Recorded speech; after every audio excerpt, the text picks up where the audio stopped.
Shpesh në ndodhë të kemi ftofje të raporteve me njerëzit, ose të kemi raporte jo të mira, jo të këndshme me njerëzit që na rrethojnë jetë, familjar, miq, dashamir, e ngjajshëm.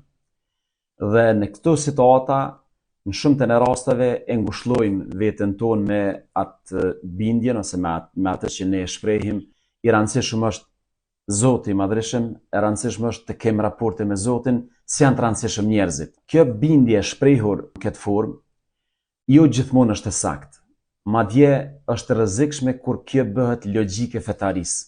Dhe friksohem se ndonjëherë e kemi mbështet këtë lloj fetarie dhe kemi kriju logjikën e një fetarie e cila ndërton raporte me Zotin, po nuk i ka gajle që i prish, i shkatron raportet ndërnjerëzore. Pejgamberi alayhis salam ka thënë: Allahu i Madhreshëm i shiqon gjitha krijesat e tij në natën e mesit të muajit Shaban. I fal mëkatet e gjithë njerëzve, përjashtuar dy kategoritë njerëzve. Ata që janë mohues, që e mohojnë Zotin, janë pabesimtar, që nuk e kërkojnë as faljen, as nuk e njohin Zotin, as nuk e njohin faljen e Zotit Madhreshëm. Dhe e dyta, ata musliman, ata besimtar, të cilët nuk shkojnë mirë me njëri tjetrin, janë të grindur, nuk kanë raporte të mira ndërnjerëzore. Në gjuhën tonë të thjesht i themi janë të leqitur, njerëz të cilët i kanë ftoftë raporte dhe nuk flasin mes veti.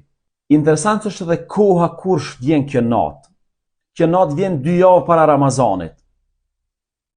Dhe sikur kjo natë na tregon se nuk guxojmë të him në Ramazan, e të jemi të ftofur, të leqitur dhe të mos shkojmë mirë me njerëzit që na rrethojnë në ambientin dhe shoqërinë ku ne jetojmë.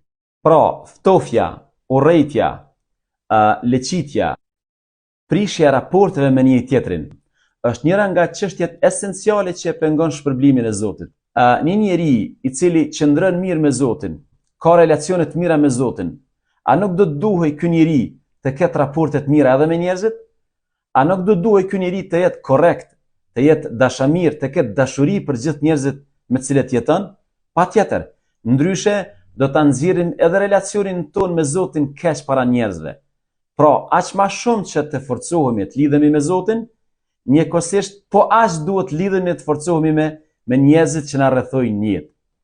Çka është Islam?